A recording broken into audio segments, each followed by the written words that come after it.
Naam, tupo maeneo ya stesheni, nipo na Sheikh Habibu. Kama kawaida yetu tumekuja kutembea kwa wadau wa soka, hususan mashabiki wa Simba na wengine wa Yanga, halikadhalika kuja kusikiliza wana comment gani za kimichezo, hususan mechi yao ya Simba zidi Almasi, lakini jana Yanga aliweza kucheza zidi ya Coast Union akapata ushindi wa bao 1-0 KMC Complex. Sheikh Habibu, habari yako? Nzuri, vipi hali zaidi? Wema kabisa. Namshukuru Mungu salama. Toka siku ile. Salama, vipi leo ulifika salama? Namshukuru Mwenyezi Mungu, mambo yalikuwa vizuri. Na leo tumekuja tena kwako.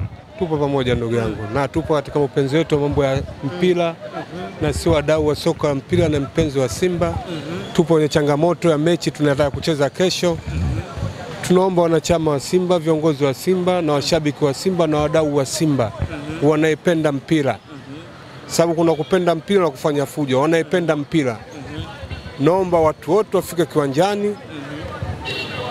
Tuwabebe wapenzi wetu wa mpira na wachezaji wetu vile vile. Tunavyokuwa changamoto washabiki tupo wengi na wachezaji mpira wetu vile vile wanakuwa na morali mkubwa zaidi sana katika kidao walichofanya. Sababu wanakutizama wewe, je, ulijisibu vipi kutoka nyumbani kwako mpaka kuja pale? Lazima yeye atapambana na tunachotaka sisi washabiki wanaweza kutekeleza kwa muhimu zaidi. Wanaweza kutekeleza kwa muhimu zaidi.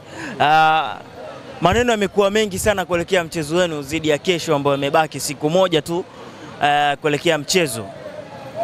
Wenzenu waliweza kuwapiga Belouizdad wale na maneno yalikuwa mengi sana kwamba hawezi kutengua ile goli 2, lakini wakaweza. Wakaja kwenu nyinyi mnafanya nguvu kubwa sana, wakati wenzenu walitumia nguvu kidogo wakaweza kupita zidi ya Belouizdad. Sababu ni wengi watazungumza maneno sababu hawakuwa katika ile nchi. Waliokuwa katika nchi ile viongozi wetu na wachezaji wanajua vitu gani vilifanyika kule. Sasa sisi tulikaa huku tutatazama kwenye TV, utajinasibu mengi kuzungumza kitu hujafika katika ile nchi. Waliokwenda kule uongozi wetu wanajua kitu gani walichofanywa na kitu gani kilichowakuta. Kama wanakuta wachezaji walikuwa wanacheza kule moja kwa moja wakupewa sana uongozi wa kupaniki zaidi. Ukisema kitu wa paniki wakepewa sana kadi. Wangepewa sana kadi.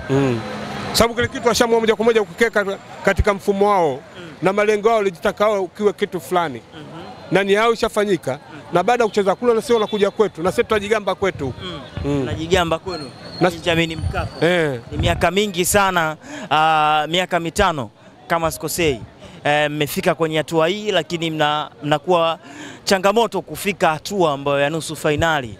Hii ndio inachagiza sana kuelekea mchezo wa kesho, kuona matumaini na mnaweka nguvu kubwa zaidi kwa ajili ya kupata ushindi. Ushindi tunahitaji tena kwa nguvu zaidi. Unajua kama mtu ni mdau wa michezo, hawezi Simba akasema anapata changamoto kila siku anaishia pale na kurudi. Uanza na katika ligi tunacheza hapa, kuna watu kombe la sisi hapa TFF walipendi. Wanalitaka, lakini kutokana nini? Kila wanavyokwenda wagonga mwamba anarudi. Na sisi jinsi tunavyokwenda kila siku, kuna mafunzo fulani tunayapata. Kuna siku watashangaa wenyewe kile kitu kitavyokuja hapa watashangaa. Je, walikopo na upeo gani na kitu gani walichokifanya mpaka Simba akalichukua ile kombe. Wewe unataka kufika nusu finali kuwaonyesha kwamba nyinyi bado mpo chini. Tutakufika pale. Sababu kuna watu walijigamba kabla na wako wapi sasa? Walijigamba kabla. Kabingwa ligi kuu nini? Tutachukua na tukuleta hapa. Tutasema walikuwa watakuwa mfano wa kwanza kutetea hapa kombe na wako wapi? Sasa hivi wapo wanatukana viongozi. Na anasema sasa hivi mliwaharibia mechi yao zidi ya MC Alger na sasa hivi wamezamilia kuharibia mechi yenu ya kesho.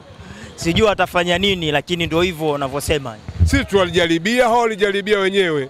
Baada ya kusimamia mpira wao kaenda bungeni kujinasibu viongozi wao. Sasa kiongozi wa kwenda bungeni wachezaji huko watafanya kitu gani? Sisi Simba tuharibie, sisi tunacheza nao. Si wenyewe kwanza tulikuwa na machungu zaidi katika klabu yetu, hatakuwa tulifungiwa bila kuwa wapi kiwanjani. Sasa mimi nataka nimfuatilie Yanga na nusu nini? Ndio mwenyewe nasikia vile niko na mtihani mkubwa kwa kujinasibu kuingia sehemu kama ile. Kuna vitu vingine unajua wanavyozungumza katika jamii, japo unaweza kuwa kiongozi akijitizama, je, swali nitavyozungumza wananchi nitawazungumzia au wadau wa mpira watalipokea vipi? Lakini tatizo kwa upeo mdogo watu washabiki wa Yanga, kiongozi wao wote akizungumza neno hata likiwa la kibwege na wanalichukulia ubwege zaidi wanauzidisha. Sasa kama likiwa la kibwege wanalichukulia hivyo hivyo. Ubwege zaidi wanauzidisha. Wewe siku ile walicheza wao, siku ya pili yake anacheza Simba. Mimi kwa nini nifuate habari za Yanga kati mwenyewe vile vile kati mwenyewe nipo katika mtihani mkubwa. Na vile vile katika mtihani wenyewe upata mimi bora wao waliingia kiwanjani. Sisi haturuhusiwi kuingia kiwanjani. Tuko na machungu. Kama tukaanzisha tamasha letu japo kiwanjani hatupo, tukawa Temeke. Kumbe mlikuwa mna machungu. Tuna machungu, tunataka tuingie kiwanjani lakini tulizuiwa kutoka kuna mambo yaliyofanyika. Sasa mimi nitoke hapo zaidi nimfuatilie Yanga katika matukio yake baada ya kujifuatilia mimi mwenyewe kwanza nafikia wapi. Kweli akili yako inaingia katika ubongo wako kweli? Mtihani kweli. Mtihani. Bwana wenzenu wameamua kufanya ubwela.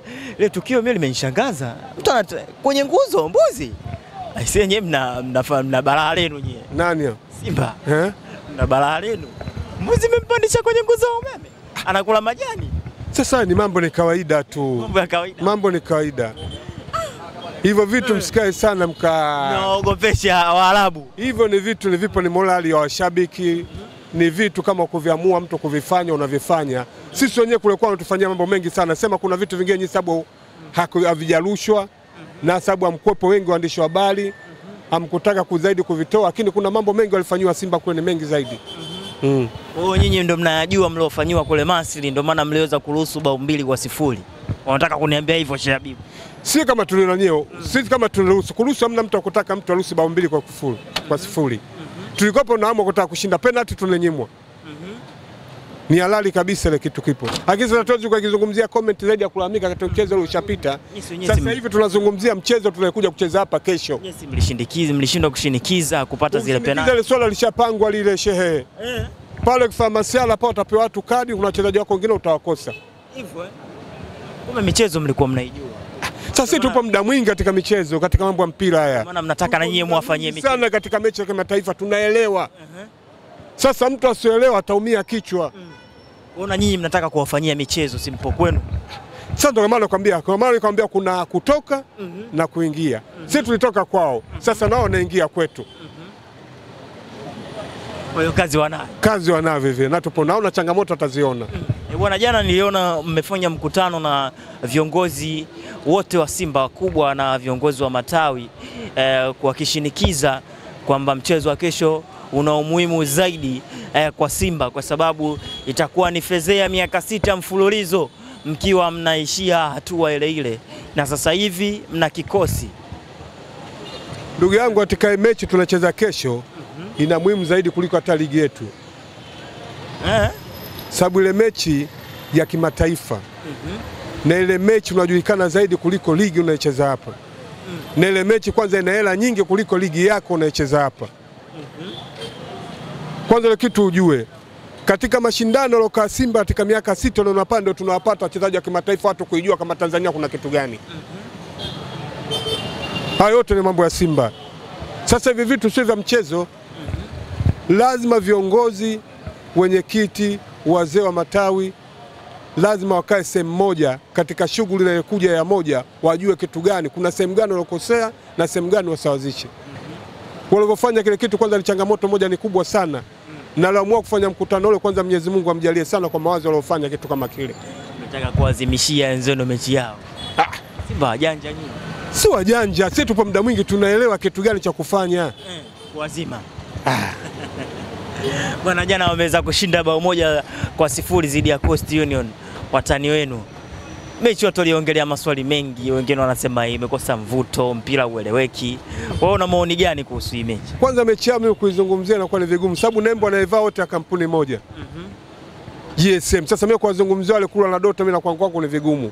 Sema mimi nazungumzia kuna alama watu wa Yanga wengine wanazungumzia zinakuwa zina maana. Ujue Ahmed Ally kwanza Mwenyezi Mungu kamjalia yule mtu ana kichwa kikubwa sana katika taaluma yake ya kazi. Katika waandishi wa habari wote walikuwa katika vilabu vyote vilikuwa lakini Ahmed Ally waweze kumpata. Yule mtu kwanza mjalie sana Mwenyezi Mungu. Na viongozi wa Simba wakae sana walifikiria mtu wakimwacha watapoteza nuru kubwa sana. Ahmed Ally baada ya kukaa kuona ushawishi utakuwa upo mwingi kitu gani? Akaona hapo kichwa chake chote akae na japo alivyosomea katika utaaluma wake na digrii yake aliyopata usomi. Akaonopa bwana mwenye niingilia hapa niingilie kwa nani? Kwa mchungaji. Kampeleka Mwamposa. Yule kwa Mwamposa kwenda kwake yeye si kama kwenda kwa maombi. Mwamposa atavyokwenda sehemu katika tukio lake la kwenda atavyokwenda kiongozi, japo wafuasi wake watakuwepo. Sasa wafuasi wake watavyokuwepo pale kiwanjani wataingia watu wangapi? Na kuuliza mwandishi wa habari. Sio utakuja na jopo lao. Sasa jopo lake pale kiwanja kijajaa. Mlikuwa mnataka muadaki wale waumini wake. Sasa hivyo vitu lazima uende kwa kutumia akili. Unajua kuna mtu anaweza akapewa madaraka kitu fulani kukifanya. Unajua kitu cha kuambia mwandishi wa habari, wewe manake ni kuweka taaluma yako katika kile klabu yako iingize hela. Wewe ndio msemaji zaidi wa kuingiza hela katika klabu yako. Wewe unaenda kugombana na viongozi ile kutokana na viongozi tuingiza hela wapi? Waumini wa Mwamposa hapo ndani ya Simba kesho kwa Mkapa. Na watu washakata tiketi nao utaona pale umati utajazana kushinda wale siku zote tunakopa na Simba. Na vile vile akaenda mbali, akaona yule mtu alomtukana Mwanza au si Tabora. Tumpekee barua vile vile jinsi haje. Watu watakuja hapo kuna wengine wanaamua kumtilia majali alotokana na yule. Watu wanajazana kiwanjani. Hizo ndio tekniki za kutumia akili yako. Je, sehemu gani ya kuingiza hela katika klabu yako? Wewe si unakaa unabishana viongozi. Utapata wapi taaluma hiyo? Shabibu bwana, watu wamekusikia na wanabipo wamekusikia zaidi. Una kitu gani cha kusema cha mwisho kuelekea zidi ya mchezo wa kesho? Kesho naomba katika washabiki wa Simba, wanachama, wapenzi wa wadau wapenda mpira, twende kiwanjani katika utiivu mzuri. Tusiwe na comment za ugomvi au kitu gani. Mwenzio ukanyaga muombe samani. Mradi mfika katika eneo la tukio. Sababu sasa hivi katika mechi ya kesho kuna watu pale watakuja kufanya fujo. Anaweza ukanyaga makusudi ukataka kugombana pale, klipu zikarushwa kama watu wa Simba wanafanya fujo. Hivyo vitu viongozi wa Simba wakae sana wavijue, na hilo swala wakae katika vyombo mbali hiki kitonge wafikishie. Kuna watu washapanga moja kwa moja kutaka kuja kufanya fujo kiwanjani. Ionekane Simba kama na washabiki, Simba onekane wauni. Hemedi Ally ni swala akae alifikirie na azungumze maamuzi makali sana, na hivyo vitu vipo, kuna watu washapanga zaidi. Kwa kuja kutuharibia huo mpira kesho. Wanakuja kufanya vurugu. Wafanya figisu. Kufanya figisu moja kwa moja onekane kama Simba wakorofi. Wanawapa makosa. Na hao jirani zetu wasiokuepo kwa kitu cha kuficha. Majirani zenu. Hao watoto wa jirani watakuja kufanya fujo pale. Wamewashindwa huko wanaingilia huko. Wanaingilia huko. Bwana. Tusiongee mengi zaidi Shabibu. Nikutakie kazi njema. Sawa, moja kwa moja, Mungu akijalia tutaonana kesho vile vile tena.